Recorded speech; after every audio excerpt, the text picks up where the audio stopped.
My father stood at the Thanksgiving table lit by the chandelier like he was giving a eulogy, not an announcement. "We're selling the family business," he said, "and you're getting nothing." My brother smirked. My sister clapped. The knife in my hand paused above the plate, not shaking, just waiting. Then I asked the only question that mattered. "Who's the buyer?" He puffed his chest, proud, certain of his power. "Everest Holdings. 50 million. I smiled. Because the truth was already sitting at that table with him. He just didn't know what I was about to take back next. I grew up in a house where silence had its own hierarchy. My father spoke, my brother followed my sister, performed, and I learned to take up as little space as possible. The dining table in that Boston suburb felt like a stage I was never invited to step on. Even as a child, I remember sitting at the far end, legs barely touching the floor, listening to them. Praise my brother for leadership, because he'd won a school debate while the coding trophy I'd set on the counter went unnoticed until my mother quietly moved it to a shelf. That pattern never changed. By the time I was a teenager, my brother had already been cast as the heir, the one destined to carry the family business forward. He didn't care about software. He cared about speedboats, designer jackets, weekends away with friends whose names changed every season. Still, my father clapped him on the back like he was watching a legacy unfold. My sister found her place in curated perfection. Photo shoots on the lawn, sponsored posts from her bedroom, follower counts recited like prayer. My father indulged her as long as she kept the family image glossy. She did, vigorously. And me, I found refuge in my room, my old desk, my laptop, lines of code forming worlds I could control when everything else felt predetermined. My father would pass by the doorway, glance inside and say things like, "It's good to have hobbies, sweetheart, but real business requires instinct." He never stayed long enough to see what I was actually building. The moment that shaped everything happened when I was 22. I had spent months working on an integration solution, cloud-based, scalable, the kind of thing that could pull the entire company out of its outdated systems. I prepared documents, charts, projections, every detail checked twice. My mother told me she was proud. My father told me not to overthink it. I walked into that boardroom carrying my laptop, the room full of men who'd known my father for decades, men who still remembered me as Harold's quiet kid. I set up the presentation. My hands were steady. My voice was steady. 10 minutes in, my father cut me off. A raised hand, a sigh through his nose, a smile that felt like dismissal dressed as patience. "That's enough," he said. "Creative ideas, but not realistic. Clients don't want experiments." The board members chuckled politely. Someone whispered, "Kids and their theories." I closed my laptop, packed each paper, slowly stacking them so they wouldn't bend. No one offered help. No one asked a question. I walked out hearing their voices rise again, smooth, confident, uninterrupted. That was the day I learned my place in the family, the day silence became my armor. The years that followed moved quietly the way dust settles on untouched shelves. Holidays became routines of polite distance. My father talking business with my brother, my sister filming every corner of the house, and me slipping into rooms where no one bothered to look. But the moment that snapped something loose didn't come with shouting. It came in a softer, cleaner cut. Last Thanksgiving, I arrived after a delayed flight, the air still clinging to my coat. The hallway smelled of roasted squash and expensive candles. My sister waved at her phone, narrating her outfit of the day. My brother complained about stress from managing clients he barely understood. No one asked how I was. I wasn't surprised anymore. What caught me wasn't the noise, it was the absence. My name wasn't on the place cards. Every year, my mother arranged them in neat calligraphy, one at each setting. That night, there were 5 cards on the long table. Mine wasn't one of them. My father barely looked up when I stepped in. "Oh, Caroline," he said. "Sit anywhere. Anywhere." While my brother and sister sat flanking him like a pair of bookends he'd spent a lifetime polishing. I slid into the empty seat at the far end, the one closest to the hallway. The chair legs scraped softly against the wood floor. My sister didn't notice. My brother smirked like the arrangement made perfect sense. During dinner, my father discussed future plans, never once using the word we. At one point, my brother claimed credit for landing a major client. I knew the truth that the client had approached the company only because of a white paper I'd written years ago, one my father dismissed and filed away. I didn't correct him. The spoon in my hand stopped halfway to my mouth, suspended there as I listened to them rewrite history like I wasn't sitting right there. When dessert arrived, my father toasted to my two diligent children and glanced down the table toward my brother and sister. The space where he might have looked at me remained empty. I didn't flinch. I didn't ask why. I just placed my spoon gently on the plate, and I smiled. After that, Thanksgiving silence followed me back to San Francisco like a shadow that finally decided to keep pace. I returned to my apartment overlooking the bay, the kind of view that used to make me feel small. That night, it felt like the only thing wide enough to hold what I'd carried for years. I set my bag down, took off my coat, turned on the single lamp near my desk. Then I opened my laptop. The cursor blinked once waiting. I did too. For most of my life, I had responded to dismissal by shrinking. This time, I responded with structure, with process, with the cold clarity that comes from realizing no one is coming to hand you a place at the table. So I built my own. I started by pulling up the financial dashboard of the company I had quietly created after leaving home. No logos, no announcements, just years of coded work contracts signed under a pseudonym teams hired because they believed in the systems I designed, not the name I carried. The numbers were steady rising, profitable. I opened another tab: quarterly reports for my father's company. The language was polished, the graphs confident but underneath decline. Slow but steady, outdated infrastructure. Clients slipping toward competitors with better integration protocols. I took a sip of water, set the glass down perfectly straight.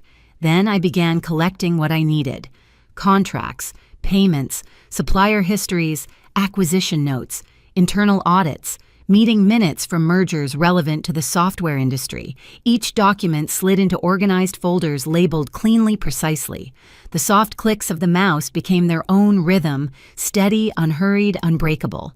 I scanned the corporate structure, tracing each partner company my father relied on. I studied them like puzzle pieces, weak points, opportunities. My company began acquiring shares quietly, legally, through intermediaries who never questioned the strategy. No hacking, no manipulation. Just patient positioning. Every move was a step. Every step was intentional. By winter, I held partial ownership of multiple suppliers that kept my father's operations afloat. By spring, I controlled enough influence to propose joint ventures. By summer, I had structured and offer a clean acquisition proposal from a firm he'd never suspect built atop my own company's architecture, but shielded through layers of authorized representatives. I filed the offer, waited, received the rejection I expected: prompt, dismissive, barely even reviewed. Just like me. Instead of stopping, I refined the proposal, strengthened it, brought in external advisors who validated the logic. By early fall, I was preparing the final version, the one he wouldn't be able to refuse. A version backed by unanimous board interest market analysis and the promise of modernizing a business crumbling under nostalgia. During those months, no one in my family asked where I was, not for birthdays, not for holidays, not for the meetings they posted about online lined up like trophies. The quiet didn't hurt anymore. It simply clarified. My best friend, who'd known me since my early years of cheap ramen and secondhand furniture, asked once, "Are you sure you want to tie yourself to them again?" I didn't answer right away.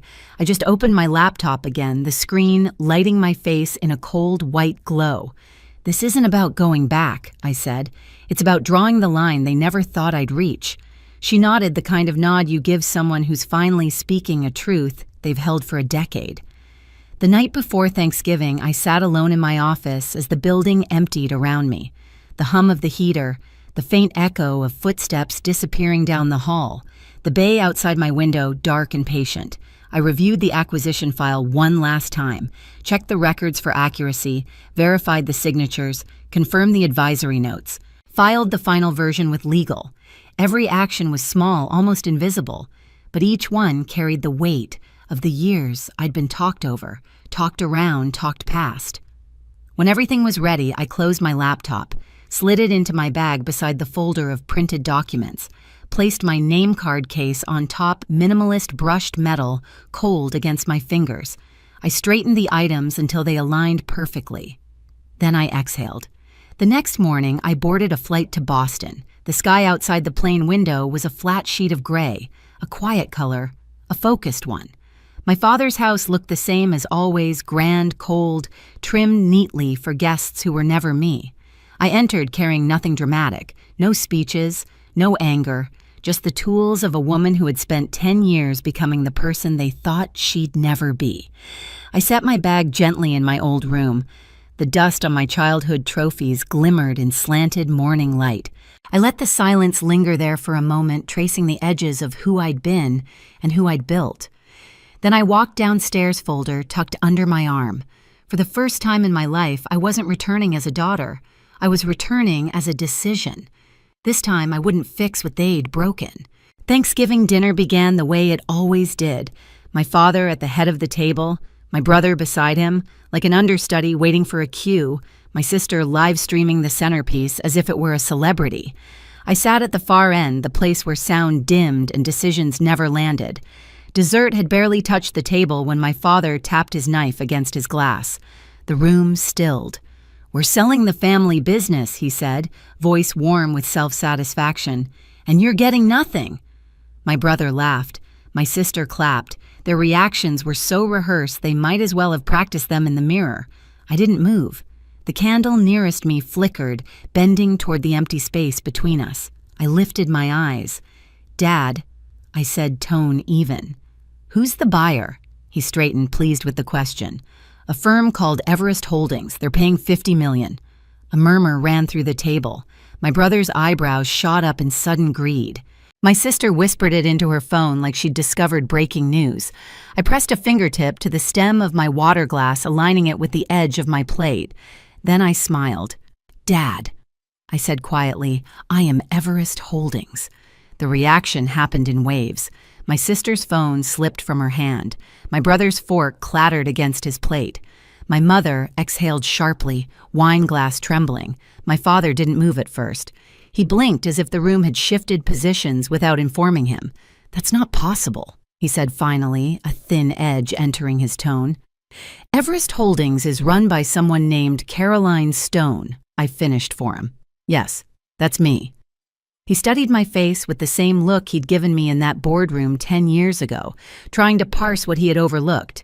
I reached into my bag, placed a small metal case on the table, opened it, slid one name card across the polished wood. The logo was simple, almost stark.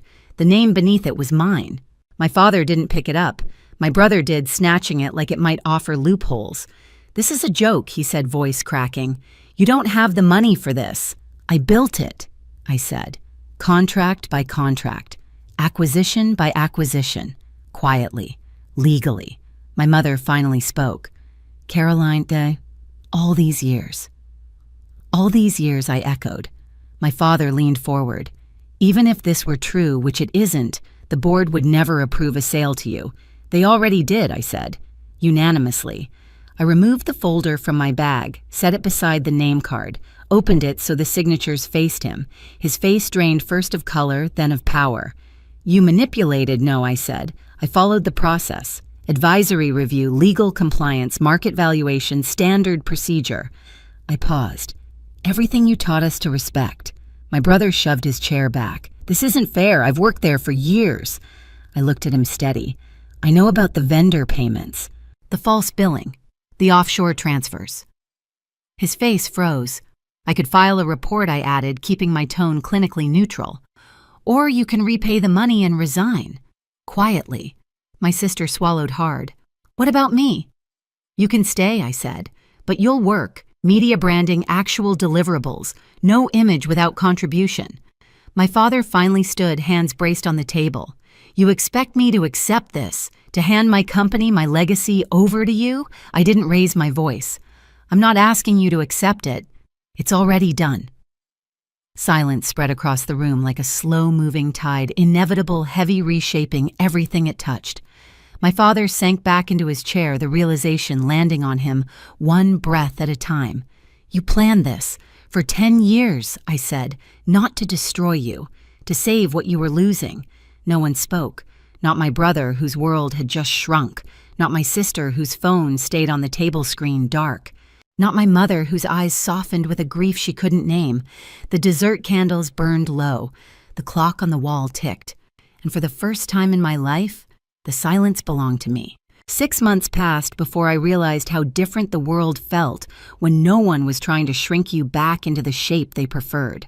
The building that once housed my father's company had been renovated, glass replacing heavy drapes, open space replacing closed doors.